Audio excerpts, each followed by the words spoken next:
The story begins when an average restaurant cook gets summoned to save an ice-sky world with other heroes. A hooded mage quickly steps up to check the stats of all the heroes, getting impressed by a legendary holy swordsman. Then, he finds 2 expert witches with the power to control powerful elements. And finally, he focuses on Mr. Mukoda, who possesses the awe-inspiring talent of ordering online groceries. Mukoda asks if he has any other skill, but the mage shakes his head, sealing his fate as a magical delivery boy. He tells Mukoda to visit the king to learn about his mission. In the king's room, the fat old monarch tells the heroes to find the demon lord, who is causing trouble for his kingdom of Reincarnated. As the king reveals that the demon lord can send the heroes back, the other heroes quickly agree to fight for him, while Mukoda feels suspicious of his whole story. He asks the old man if he can sit this adventure out and live like the commoner he is, and the king sends him away with some gold coins.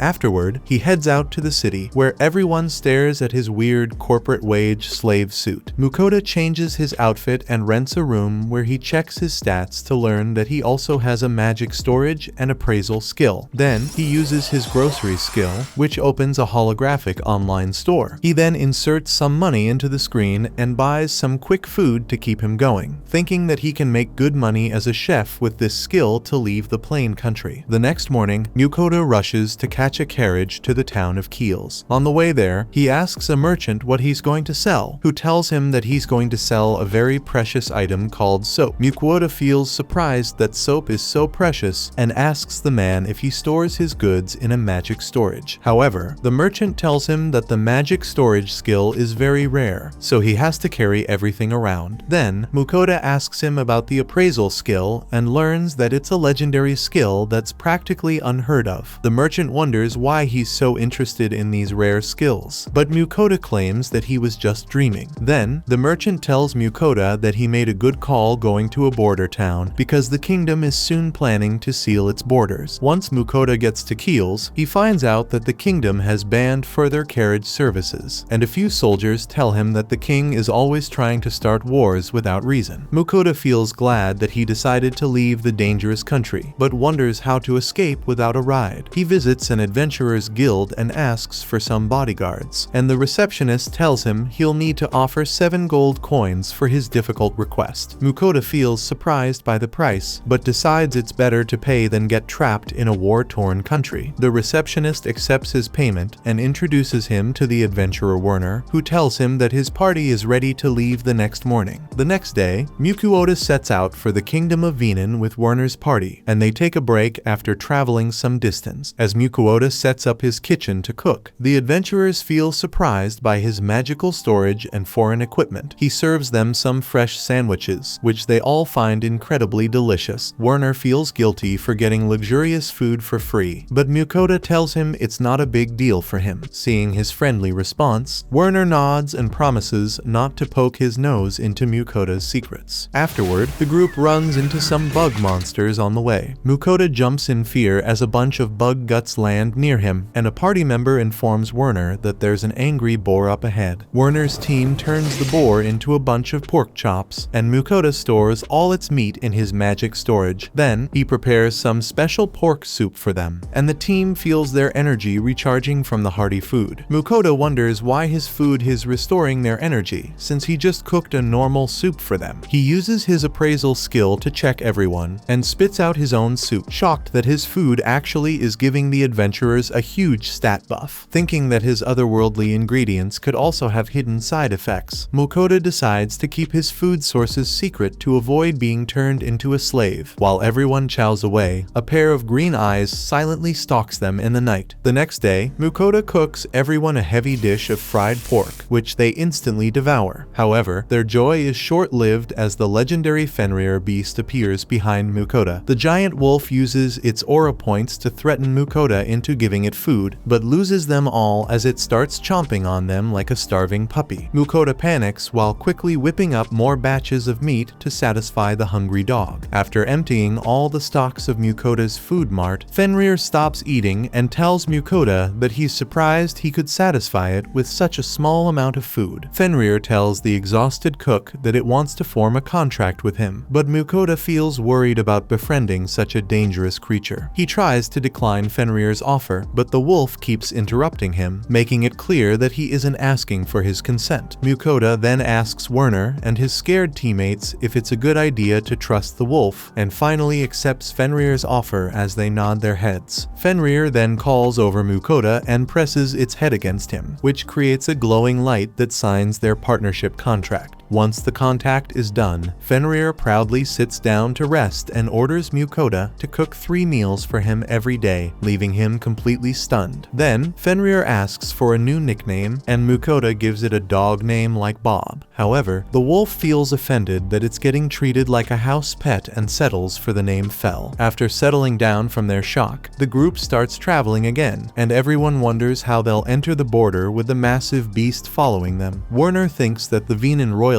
will be all over Mukoda, who feels frustrated that he's attracting so much attention. Later, they all settle down for lunch, and Fenrir demands his portion from Mukoda. He tells the big wolf to get its own meat since he doesn't have any ingredients left, and Fel obediently leaves to hunt. Werner's team is surprised that Mukoda can casually order a legendary beast around, but he reminds them that it's only fair that Fel gets the ingredients he wants to eat. Soon, Fel returns with a powerful B-rank rock bird that Werner's party can only dream of touching. Mukoda asks Fel if he can keep the other parts of the bird, and the wolf tells him he can sell everything else as long as the meat ends up in his belly. With his approval, the team skins the bird, and Mukoda cooks the party's lunch. Fel starts getting impatient that he has to wait, but Mukoda reminds him that his giant portions take the longest to cook. After finishing lunch, everyone starts moving towards the border. Mukoda's teammates wonder how the kingdom will react to Fel, who is rumored to have destroyed an entire country out of rage when they finally reach Venan. Mukoda notices the border guards panicking because of Fel, and Werner leaves to explain their situation to them. However, they all end up getting detained by the border guards. The guard captain asks if Fel truly is under Mukoda's control, who asks his pet to explain that he doesn't mean any harm. Fel tells the captain that he won't attack the Venan kingdom if they don't harm his master. So the captain finally allows everyone to enter. Once they're in, Werner warns Mukoda that the Venan kingdom will investigate him because of his extraordinary companion. Mukoda feels upset to get so much attention, but says that he wants to travel the world for sightseeing anyway. So Werner tells him to get an adventurer or merchant license. Mukoda thinks about becoming a merchant, but a party member reminds him that he needs the Adventurer Guild's services to butcher all the monster Fenrir hunts. However, the mage tells Mukoda that he can just register in both guilds at the same time before they start heading into town. Soon, an annoying servant tries to invite Mukoda to meet his master, and he tries to refuse. However, the servant keeps pestering him to come along, so Fel threatens to obliterate his master's entire bloodline, which finally sends him running away. Werner thinks that the noble family might take action against Mukoda, but the mage reminds him that even the entire Venan army can't defeat Fel. One team member thinks that only a dragon can fight as Fel's equal, and the Fenrir nods, saying that his last fight with a dragon was an even match. After Werner's team finishes glazing Fel, he asks Mukoda to sign their job request completion, and he writes his name on the paper. Werner tells him that they'll go their own ways from here, and they say goodbye to each other. Once they all leave, Mukoda walks to the Merchant Guild, planning to sell the loot from Fel's hunts over there. As he walks into the guild, everyone feels stunned by the oversized husky following him. He asks the attendant for registration, and she explains that the Merchant Guild is independent of any country. Then, she informs Mukoda that the guild has 5 ranks from iron to mithril, before giving him an iron card to set up his portable food stall. Mukoda takes the card and leaves after telling the receptionist that he'll come back to sell his loot to her. Outside, he parks his wolf in a stable while making lunch for both of them. This time, Mukoda puts some steak sauce in Fel's meat, which he enjoys a lot. Then, Mukoda puts a different sauce on the next serving, and Fel gets surprised that the same meat can taste so different with just another sauce. He tries a bunch of different sauces before settling for a nice garlic sauce. After feeding his partner, Mukoda makes a bowl of steak rice for himself and starts to eat, but Fel also gets interested in the rice. Fel enjoys the rice as well, which leaves Mukoda to make some more for his own. He feels grateful that the online delivery skill lets him enjoy good food in a boring world and heads to bed after dinner. Then, Mukoda remembers to prepare something before going to sleep. The next day, Mukoda heads back to the Merchant Guild, where he shows the receptionist his loot. She takes a look inside the bag and immediately leaves after seeing its content. As Mukoda wonders if he made a mistake, the receptionist soon returns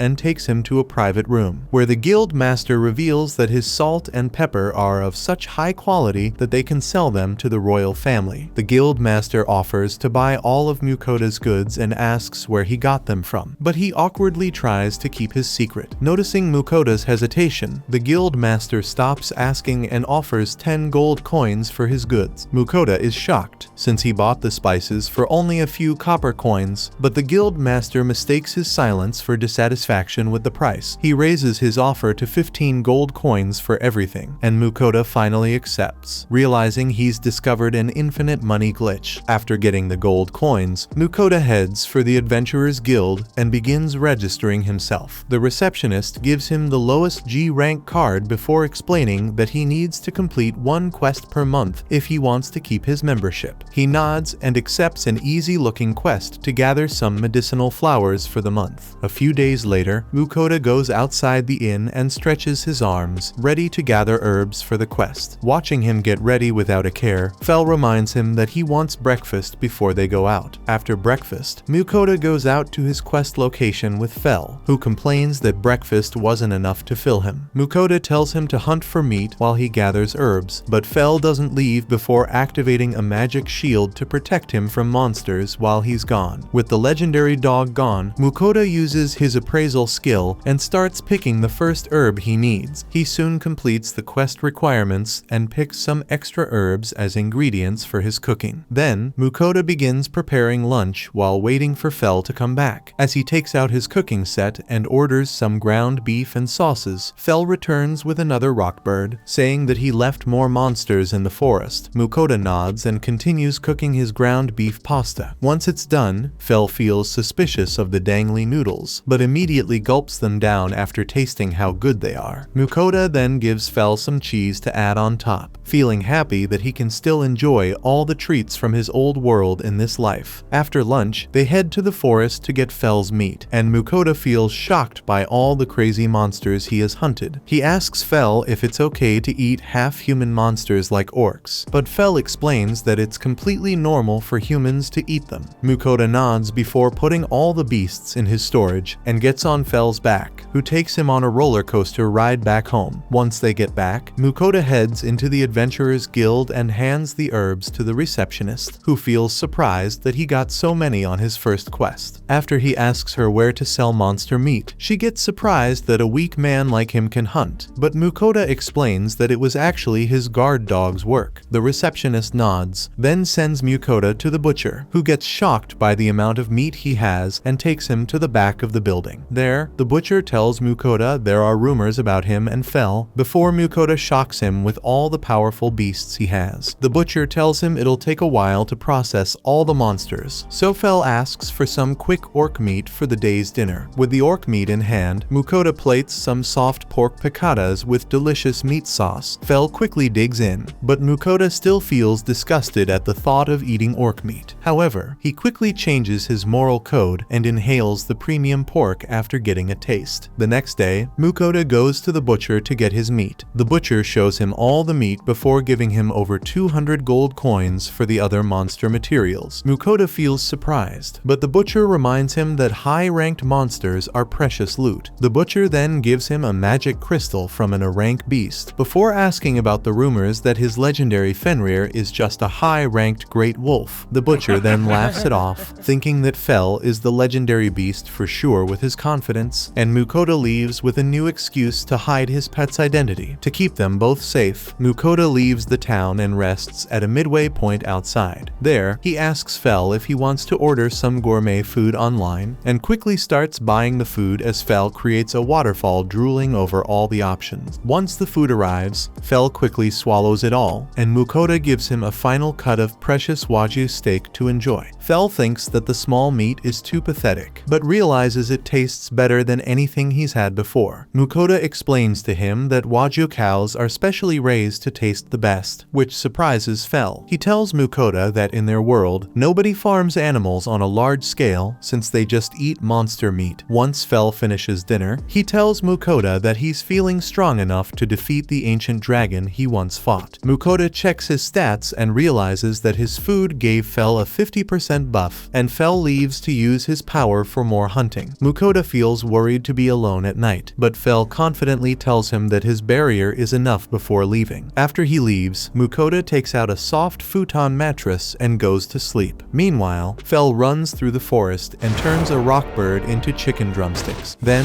he fries a deer alive and rips through an entire horde of orcs. Before the orc general approaches him, Fel remains confident while facing the bulky monster and slays him with a single strike. But then, a fearsome chimera monster challenges him to steal the prey. Refusing to take the insult, Fel roars and unleashes a lightning spell that obliterates the chimera and takes the monsters back to Mukoda in the morning. Seeing the mountains of meat and a casually decimated chimera around him, Mukoda decides that it's the last time he ordered wagyu for Fel. The next day, Mukoda asks Fel how he hunts monsters, and the murder puppy tells him that he uses a combination of claws and magic. Mukoda feels excited to use magic, so he checks his stats and finds out that he has magic talent. He asks Fel how to use it, but he just tells him to think about whatever spell he wants to use. Mukoda grabs his head in frustration, realizing that a genius beast like Fel, who goes by intuition, can't teach him anything about the basics. With Fel's words in mind, he imagines a powerful fireball launching out of his hand, but makes himself look like a kid trying to use a kamehameha. Fel notices Mukoda's pathetic attempt and explains that he needs to let magical energy flow through his body first. He lets Mukoda feel his own body for the magic flow, and tells him to practice for the feel, which gets him pumped. However, he immediately gives up after his first real fireball dies out like a cheap candle. Fel tells Mukoda to get some magic practice with real monsters, but he wimps out and refuses to go. So Fel just grabs the cowardly chef to dump into the battlefield. He tosses Mukoda into a camp of goblins and leaves to hunt meat, knowing that his wimpy master won't fight if he's around to babysit him. While running away from the goblins, Mukoda throws a fireball at them, which hits one, but they continue gaining distance on him. Suddenly,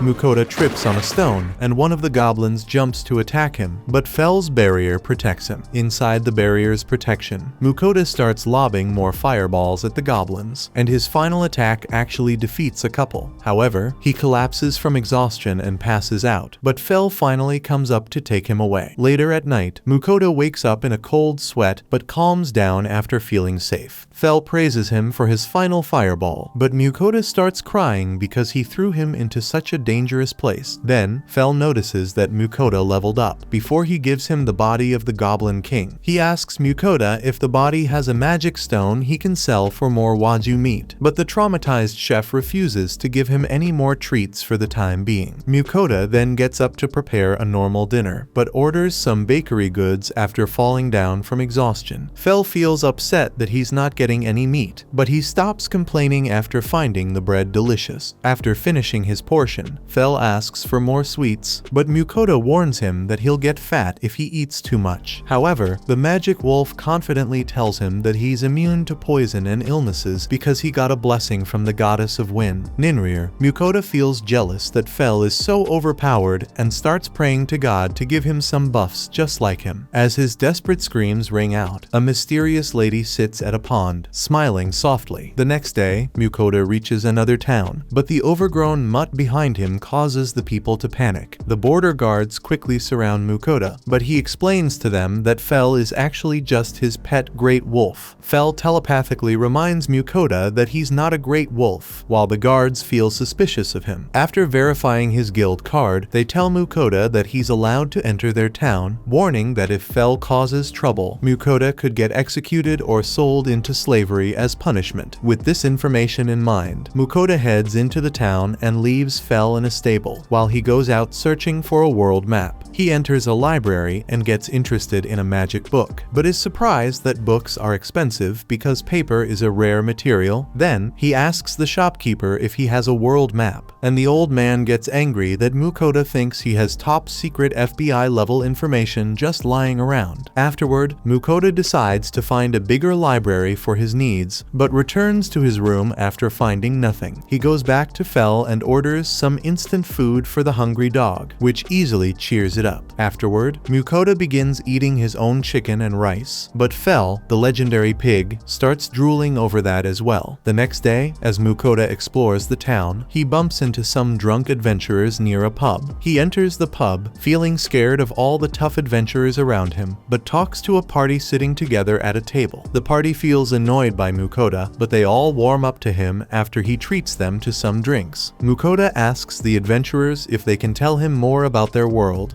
revealing that he's from the kingdom of Reincarnated. The adventurers nod, saying that the new Reincarnated king has been constantly launching wars while trying to expand his territory. They tell Mukoda that the kingdoms of Ermin and Leonhardt are much more stable than their country, and have a bunch of dungeons for adventurers to explore. Mukoda thinks about all the loot he can get, but decides that staying alive is better than risking it for a few trinkets. He feels upset that he doesn't have a map of where to go, and the adventurers quietly tell him that they actually got a secret map. They show him a map with some locations plotted out, and tell Mukoda that he can have it since they have already memorized it. He thinks about their offer and decides that it's fair to pay a gold coin for such precious information. However, after Mukoda buys the map, the adventurers leave the pub and everyone else starts laughing at him. He asks them what's wrong, and they explain that he could have just gotten the public map from the Adventurers Guild for a silver coin instead of getting scammed by strangers. With this map in hand, Mukoda heads out with Fenrir towards the east, looking forward to the coastal areas. Meanwhile, up in the sky, Ninrir feels jealous that Mukoda easily lured her servant Fel with some food and stole him from her. Down on the earth, Fel takes Mukoda to a lake to eat some fish. He shocks the entire lake population into unconsciousness and tells Mukoda to take the fish he likes. Mukoda begins picking the trout, but when Fel tells him to grab some purple variants, he firmly refuses after realizing that they're poisonous. After collecting all the fish, Mukoda grabs some firewood with Fel and orders the ingredients for grilled trout. Once he has everything, Mukoda cleans up a couple of fish and puts them to grill on a skewer, while he preps Fel's special king trout. While preparing all the seasoning, Mukoda keeps reminding Fel to wait until the fish is properly grilled. Once all the different fish dishes are done, both master and servant dig into the food, instantly enjoying it. Mukoda then pulls out some beer to drink with the meat and goes ham on everything. While Mukoda eats, Fel complains that he has already finished, so he gets up to cook some more. Once they're both finally done eating, Fel asks Mukoda if he can cook more fish for him in the future, but he shakes it off and gets up to sleep. However, he runs into a little slime and wonders why the barrier didn't activate. Fel reminds Mukoda that the slime can't hurt him, and he sits down to pet the living jelly. Mukoda feels bad for the baby slime and wonders what to feed it since he's out of food. However, the slime just runs up to some garbage and dissolves it inside its body. Fel tells Mukoda that slimes can eat literally everything, so he rushes and stops the slime before it can devour his entire kitchen. After the slime cleans up all its plastic trash, Mukoda pats its head and it bounces with happiness. Mukoda wonders if the slime is intelligent as it jumps into his arms, confused by how friendly the monster is being with him. But Fel tells him that it has already become his familiar. Mukoda feels shocked that it became his familiar without even signing a contract, but Fel explains that since they both wanted to be together, they formed a partnership without a contract. Fel then asks Mukoda to name the baby slime, so he calls it Sui. The next day, Mukoda tries to create a stone missile, but only succeeds in lobbing a tiny pebble. Fel keeps laughing at his miserable failures, but Mukoda celebrates the fact that he can control another element. While Fel offers to get him some more practical experience, remembering his last disaster with the goblins, Mukoda firmly refuses, but Fel tells him he'll stay mediocre with his weak mindset. Afterward, Mukoda sits down to take a break, and Sui climbs onto his lap. He notices that Sui gained a lot of levels in just a day, and wonders if the plastic garbage from his other world is also a rare food source for the slime. Fel interrupts his thoughts by asking for more food, and Mukoda gets to cooking for everyone. He prepares a dish of marinated orc meat, which Fel starts devouring. Mukoda tells Sui to try eating the food instead of the bowl this time before enjoying his own portion. After they all finish eating, Mukoda feels happy that he's used to orc meat now. Before checking out Sui's stats, he learns that the little slime only gets temporary buffs from his food, and feels happy while watching it clean his dirty kitchenware for free. He then looks at Fel, the big freeloader, before deciding to celebrate Sui's first real meal by ordering some sweet buns with green tea. He asks Sui if it likes the sweet buns, and it immediately says yes. The next morning, Fel looks out at the sky while Sui wakes Mukoda up. Once he gets up, Fel tells him that he received a message from Ninrir. This news shocks him,